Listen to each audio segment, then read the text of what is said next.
Assalamualaikum warahmatullahi wabarakatuh. How are you guys? I hope all of you are fine and in very, very good condition. I hope all of you are healthy and what is it? Keep studying at home. Ya, tetap belajar walaupun di rumah. So I made this video sebagai ganti ya kita pembelajaran tatap muka. Jadi mudah-mudahan dengan video ini itu bisa menggantikan um, kegiatan tatap muka kita yang biasa kita lakukan di sekolah. Sekarang kalian bisa belajar dengan mudah-mudahan bisa mengerti bahan atau materi yang sudah Miss berikan melalui video ini. Okay? So yes, today I'm trying to explain about our material, which is direction or direction, bisa bilang seperti itu, bisa bilang direction atau direction. Direction itu sendiri artinya arah ya, arah. So dari judulnya direction and asking for and giving directions, itu berarti kalian akan belajar bagaimana sih cara menanyakan atau memberikan arahan kepada orang lain. Ini kasusnya misalnya kalau kalian if you want to go somewhere, or if you want to go to a place that you haven't been there before and you don't know the location exactly, so you need to ask other people, right? How to get there. Okay? Jadi misalnya kalau kalian mau menuju ke suatu tempat, suatu lokasi, suatu daerah, suatu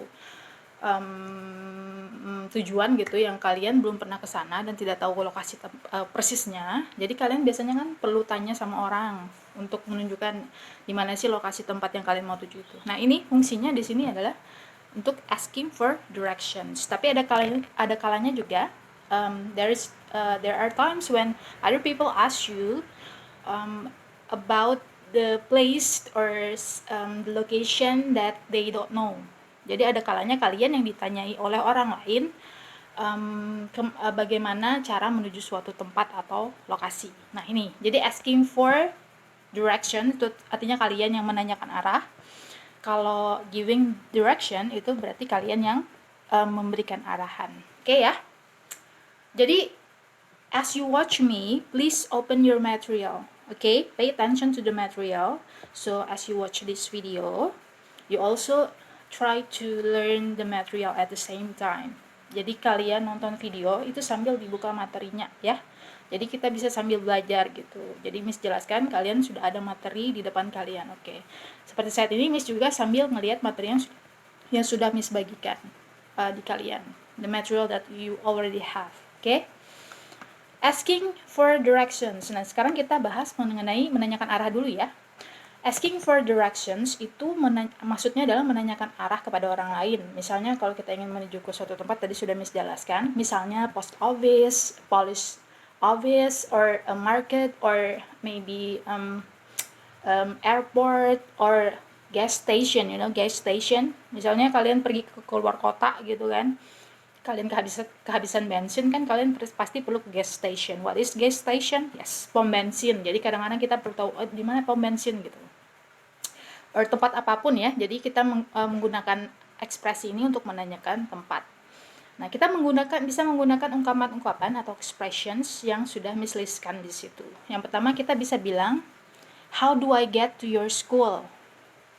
Oke, listen and repeat ya. Listen and repeat itu udah tahu ya. I will give you the example how to say the sentence or the expressions and then you repeat by yourself ya. Jadi mohon belajar juga di rumah cara pengucapannya. Listen to me first and then you repeat by yourself, okay? Okay. How do I get to your school? Very good. Can you tell me the best way of getting to SMKN 3 Banjarbaru? Very good. Is there a market near here? Very good. Where is the police office? Could you show me where the library is? What's the quickest way of getting to the market? Where are you exactly? How do I get to the post office? Can you tell me the best way of getting to Lapangan Murjani? Oke, yes. Jadi ekspresi-ekspresi di bawah yang sudah listkan di situ itu ungkapan-ungkapan yang bisa kalian gunakan untuk menanyakan lokasi atau menanyakan tempat ke orang lain ya. Misalnya kalau kalimat how do I get to your school, kalau kalian tidak mencari sekolah berarti kan kita ganti tempatnya. Misalnya kita mau menggunakan ungkapan how do I get. Itu tinggal misalnya kalau kalian mau menanyakan zoo misalnya atau masjid misalnya. Kita bisa how do I get to the mosque? Kita ganti saja tempatnya ya. Jadi kalimat yang dipakai itu intinya adalah how do I get to. Kemudian sama seperti misalnya is there a market near here? Nah, itu bisa kita ganti dengan is there a mosque near here? Apakah ada masjid di sekitar sini? Or is there a library near here? Or is there a gas station near here? Jadi tempat-tempat itu yang kamu ganti. Ungkapannya itu tetap dipakai yang itu ya. Miss ulangi sekali lagi cara bacanya supaya kalian bisa mengulang lagi ya. How do I get to your school? Can you tell me the best way of getting to SMK N3 Banjarbaru? Is there a market near here? Where is the police office? Could you show me where the library is? What is the quickest way of getting to the market? Where are you exactly?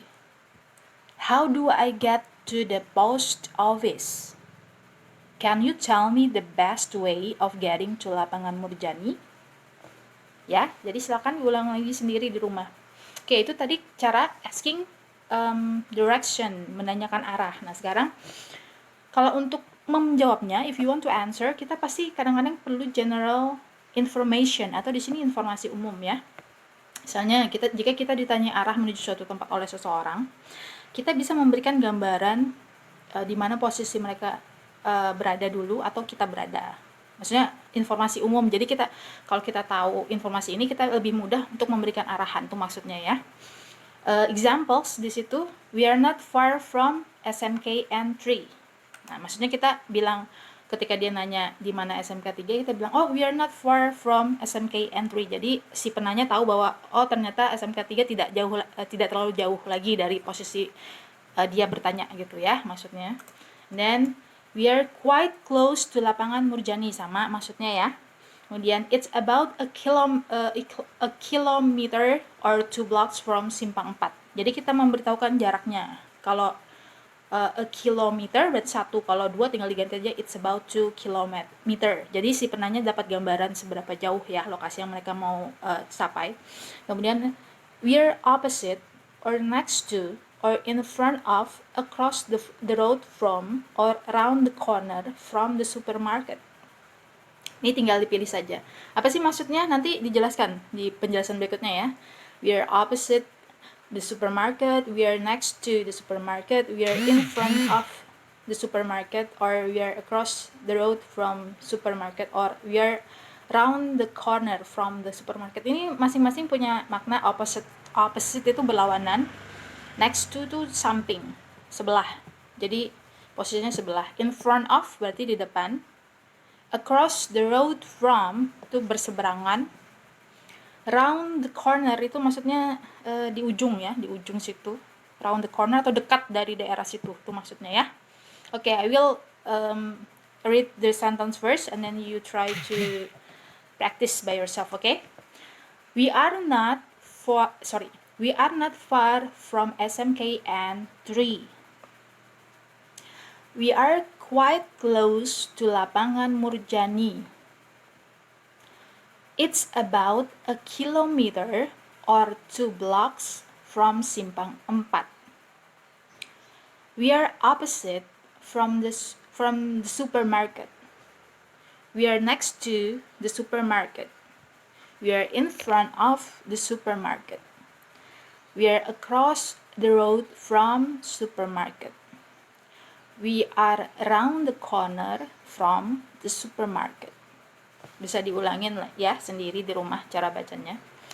Kemudian yang ketiga, nah setelah kita dapat getting information yang umum, sekarang kita cari informasi spesifiknya lagi ya, getting information, dapat informasi yang lebih rinci ya. Kita bisa menggunakan ungkapan-ungkapan atau expressions untuk menjawab pertanyaan dari orang yang sedang menanyakan arah kepada kita, untuk memberikan supaya arahannya itu bisa lebih jelas, maksudnya itu ya. Misalnya kita bisa bilang, bisa kita tanya, will you be coming by car or by train? Jadi kita tanya si penanya itu akan kesana itu dengan pakai apa? Apakah pakai mobil atau pakai kereta atau pakai apa? Motorcycle gitu ya maksudnya. Will you be coming by car or by train? Jadi kalau kita tahu dia naik apa, kita kan bisa memberikan gambaran yang jelas arahnya gitu.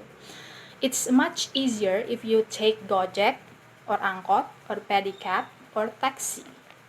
Itu maksudnya kamu menyarankan, oh kayaknya kalau ke sana lebih baik pakai Gojek aja, atau lebih baik pakai angkot, atau lebih baik pakai taksi, seperti itu. Which hotel are you staying at? Maksudnya kita tanya, kamu nginapnya di mana? Kalau misalnya orang itu nanya misalnya lewat telepon atau apa ya, kamu tidak bertemu tatap muka, kamu harus pastikan dulu hotel dia menginap di mana juga. Kamu bisa memperkirakan lokasi antara hotel dengan tempat yang si penanya itu mau tuju. Okay, I will read the sentence first. Please practice at home. Will you be coming by car or by train? Will you be coming by car or by train? It's much easier if you take Gojek or angkot or pedicab or taxi. Which hotel are you staying in? Oke ya, silakan practice lagi di rumah. Kemudian, nah ini sekarang kalian memberikan arahannya, giving directions. Giving directions itu berikut ini adalah ungkapan yang bisa digunakan dalam memberikan arah. Jadi ungkapan-ungkapannya misalnya follow the signs to. Misalnya kalau di situ di jalan-jalan itu banyak petunjuk-petunjuk, kamu bisa bilang follow the signs to ini sampai mana. Kemudian go straight on Jalan Ayani. Misalnya kamu si penanya sedang ada di Jalan Ayani, lokasi yang mereka tuju ada di ujung jalan sana, kan kita tinggal bilang bahwa jalan aja terus di jalan ini, itu maksudnya ya. Go straight on Jalan Ayani, go left, turn left after the corner. Sudah ada artinya, kalian bisa baca sendiri. Go right or turn right when you meet intersection, or go past the supermarket. It's the first turning on the right after the bank. Jadi ini nanti ekspresi yang kalian gunakan untuk mungkin untuk latihan minggu depan ya. Jadi kalian akan coba untuk memberikan arahan. Try to give directions. Ini adalah ungkapan-ungkapan yang bisa kalian pakai. Ada banyak ungkapan lagi selain ini. You can find by yourself maybe, but I just give you some of examples ya. Supaya ini yang paling sering umum. Misalnya go straight artinya teruskan, left, right, kanan, left, kiri, right, kanan. Itu kan yang paling basic ya kalau kalian memberikan arahan ya. Kemudian go straight, go past, melalui itu kan yang paling bisa membantu dalam memberikan arahan. Okay? So I will read first. Okay, follow the signs to, go straight on Jalan Ayani, go left, turn left after the corner, go right, turn right when you meet intersection, go past the supermarket. It's the first turning on the right after the bank. Oke, jadi practice by yourself ya cara membacanya. Kemudian, nah ini juga kalau kita memberikan arahan, kita pasti lebih mudah, atau kita sebagai di posisi penanya juga pasti lebih dapat gambaran kalau kita diberikan landmark. Apa sih landmark itu? Landmark itu patokan. Jadi patokan itu kan bisa berupa billboard, bangunan yang punya ciri khusus, atau tugu, atau apa saja tanda yang bisa jadi tanda khusus untuk memudahkan si penanya menemukan tempat yang dimaksud. Oke? Di situ misalnya kita bisa menggunakan ungkapan you'll see a traffic light. Jadi kalau misalnya ada yang nyari, oh itu nanti kamu ketemu lampu merah. Nah, dia kan sudah bisa mencari arah-arahnya. Oh, kalau lampu merah berarti udah dekat gitu maksudnya ya. You'll see traffic light. Kemudian on the left you'll see Indomaret. Nah, itu juga biasanya orang sering ngasih arahan itu dengan oh di situ dekat Indomaret gitu, itu maksudnya ya. You'll see Indomaret. Kalau yang lain tinggal diganti aja Indomaretnya dengan apa gitu. Kemudian go past the gas station. Nah, itu juga bisa jadi patokan ya, gas station. Okay, I will read first and then you try to practice ya. You'll see You'll see a traffic light. On the left, you'll see Indomaret. Go past the gas station. Oke, latihan sendiri ya nanti ya. Nah, ini final tipsnya.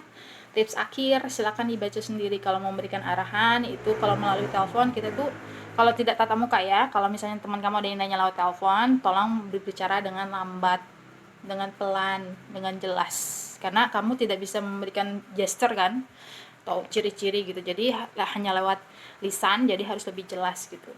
Kemudian periksa apakah orang tersebut memahami arahan dari kita. Jadi sambil kita menjelaskan, jangan jelaskan aja gitu. Jadi sambil pahami apakah orang itu paham dengan arahan kita dulu. Kalau ada yang belum paham bisa diulangin lagi gitu maksudnya. Kemudian jika berbicara secara tatap muka, gunakan tangan untuk menunjukkan arah lurus, kiri atau kanan. Nah, itu penting kalau kita ketemu sekarang misalnya, kan kamu biasanya kalau ngasih arahan tuh pasti terus belok kiri, belok kanan, nah seperti itu. Kemudian gunakan kata please jika menanyakan arah agar menandakan kesopanan. Jadi ini sebenarnya bukan digunakan dalam menanyakan arah saja ya. Kata please itu bisa digunakan dalam semua pertanyaan. Tujuannya untuk menandakan kesopanan. Jadi kalimat kalian tuh terdengar lebih sopan gitu maksudnya. Jadi misalnya could you tell me where the bank is please. Nah, seperti itu. Jadi lebih sopan. Nah, sekarang dalam memberikan arah, in giving or asking directions, ada satu hal yang harus kita tahu yang bisa membantu kita dalam in giving directions or in understanding directions. Jadi memahami arah itu, yaitu preposition of directions. Preposition itu apa sih? Kata depan. Mungkin ada beberapa kalian yang sudah familiar ya, di SMP juga pernah kayaknya pasti ini belajar tentang preposition. Preposition kalau dalam bahasa Indonesia, kata depan dalam bahasa Indonesia itu kan kayak di, ke, dari, kepada, ya seperti itu. Kata depan itu seperti itu ya, dari, ke, di atas, di bawah, itu namanya preposition. Oke, kita belajar preposition yang sering digunakan dalam giving direction. Antara lain yang di situ bisa kalian baca. Yang pertama itu to, secara literal artinya ke. Jadi itu menunjukkan arah menuju suatu tempat, arah atau orang atau bangunan atau apapun ya. Ke maksudnya. Jadi Miss gunakan dua ini. Ini ada kotak. Miss gunakan ini untuk menunjukkan secara visual ya. Oke, misalnya tempat yang dituju ya. Ini kamu. Kelihatan nggak? Oke, ini tempat yang dituju, ini kamu. Kalau to berarti Arab begini ya. To. Jadi contohnya di situ I go to school by bike. Berarti dia pergi menuju sekolah dengan sepeda. My father comes to my school. Berarti ayahnya itu sedang menuju ke sekolah. Gampang dipahami ya. Tuh. Kemudian across artinya di seberang. Di seberang misalnya ini tempatnya, ini kamu, ini jalan misalnya. Nah, ini namanya kamu, ke bangunan itu namanya cross. Misalnya the taxi will pick you across the post office. Misalnya ini post office, ini you, the taxi will pick you across the post office. Jadi taksinya itu akan menyebut kamu di taksinya itu akan menyebut kamu di seberang post office. Ini post office, ini misalnya kamu nunggu di sini. Berarti taksinya akan jemput kamu di seberang post office, itu maksudnya. The taxi will pick you across the post office. Yang kedua, contohnya they must walk across the river every day. Misalnya ini sungai gitu ya. Ini sungai. Mereka kalau mau menuju kemana-mana itu they must walk across the river every day. Jadi mereka itu kalau mau jalan atau kemana, mereka itu harus berjalan menyeberangi sungai setiap hari. Maksudnya seberang ya. Paham ya, itu gampang. Along itu sepanjang. Contohnya, the kids are walking along the street. Nah, ini contohnya, ini misalnya jalan ya, ini jalan. Jadi, the kids are walking along the street itu maksudnya anak-anak itu jalannya itu sepanjang jalan ini. Jadi sepanjang jalan ini dia jalan along the street. Jadi dia jalan, anak-anak ini jalan sepanjang jalan itu. Kemudian the street run along the seafront. Kalau diartikan kan artinya jalan itu berlari sepanjang seafront. Tapi ini tidak diartikan secara literal ya. Maksudnya, saya ini pantai ya. Ini pantai misalnya, ini pantai. Ini ada jalan gitu. Jalan begini. Jalan, sorry ini misalnya. Ini saja. Ini laut ya, ini pantai misalnya. Nah, ini jalannya ini maksudnya run di situ bukan diartikan lari secara manusia berlari gitu, tapi maksudnya jalan itu membentang ya, membentang di sepanjang garis pantai. Ini pantainya, berarti jalan itu mengikuti garis pantainya. Ya, paham maksudnya? Kemudian around itu seputaran. Contohnya di situ I go around the bookstore to get this book. Nah, kalian bisa membayangkan, udah pernah ke bookstore ya? Misalnya di Gramedia gitu, kamu mencari sesuatu. Kamu kan nggak mungkin langsung ketemu misalnya. Kalau kamu tahu raknya pasti ketemu. Tapi mungkin ada kalanya di mana kamu harus mencari. Nah, itu kan kamu keliling-keliling toko bukunya. Nah, itu namanya around. Kamu mengelilingi toko bukunya. Jadi, I go around the bookstore to get this book. Kemudian, you must walk around the park. Kamu kalau di taman kan pasti suka muter-muter jalan gitu, keliling-keliling santai misalnya, atau sambil atau jogging. Nah, itu namanya you must walk around the park. Itu kalau jalan. Kalau lari misalnya you must run around the park. Jadi mengelilingi taman ya. Gampang. Down itu menuju ke arah bawah, menjelaskan apa yang harus ditempuh menurun atau berada di bawah level dari posisi penanya berada. Contoh, we prefer to ride our bike down the hill. Ini misalnya hill ya, hill itu kan berarti bukit gitu ya. Jadi kalau kalimat we prefer to ride our bike down the hill itu maksudnya kalian bersepeda itu menuruni bukit. Kemudian they are walking down the city. Di sini secara literal artinya mereka berjalan menuruni kota, tapi bukan itu artinya gitu. Artinya misalnya gini, ini pedesaan atau tempat di mana kamu tinggal. Kota itu adanya di sini, pusat kota ya. Biasanya kalau kita ke pusat kota selalu kita bilang ke bawah, walaupun kadang-kadang posisinya nggak di bawah secara literal, tapi maksudnya kita ke arah kota gitu. Jadi, ataupun memang misalnya daerah pegunungan dia mau turun ke kota, atau misalnya dari daerah biasa yang yang kurang ramai ke daerah pusat kota, itu namanya down juga. Jadi kita bisa bilang they are walking down the city. Jadi walking down the city juga belum tentu artinya jalan, maksudnya they are menuju ke kota gitu juga. Atau juga bisa juga secara literal dia berjalan menuju ke kota. Nah, itu maksudnya. Tapi down di situ bukan berarti dia turun ya, maksudnya ke arah pusat kota misalnya. Oke, into, ke dalam. Itu menunjukkan arah yang masuk ke dalam suatu tempat. Ini misalnya, ini secara literal ya. Ini pen, this is box. You can see the inside ya. Ini bukan mau main sulap ya. Oke, you should, misalnya I give you example yang namanya into itu begini. Dari luar berarti ke dalam. Dalam, artinya posisi ruangannya itu tertutup misalnya. So I will give you example with this pen. I put the pen into the box. Right? Paham ya? I put the pen into the box. Berarti ini sedang memasukkan pulpennya ke dalam box. Posisinya sudah di dalam. Nah, ini. Nah, sekarang kita contohkan kalimat di situ. Misalnya ini teacher's room. Contoh ya, ini sekarang contoh. Ini kamu. Dari kalimat itu, you should come into teacher's room. Misalnya kalian ada yang dipanggil ke ruang guru yang dulu misalnya. Berarti kamu menuju ruang guru, kamu bayangkan ruang guru di bayangan kamu. Nah, kamu masuk, kamu buka pintunya, nah itu namanya dari kelas kamu mau menuju ruang guru, itu namanya you should come into the teacher's room. Jadi kamu harus menuju ruang guru dan masuk ke dalam ruang guru ya. Into itu dipakai untuk masuk. I went into the mall yesterday. Berarti kamu menegaskan bahwa kamu itu ada di dalam mall kemarin itu. Lagi nongkrong di dalam mall ya. Into, di dalam posisinya. Kemudian onto, ke atas atau melewati. Menunjukkan arah menuju atau melewati suatu tempat atau bangunan. Contoh di situ, the cat get onto the bed. Ini misalnya pakai PowerPoint saja. Berarti kalau into di sini, kalau onto itu berarti di atas nih. The pen, I put the pen onto the box. Onto the box.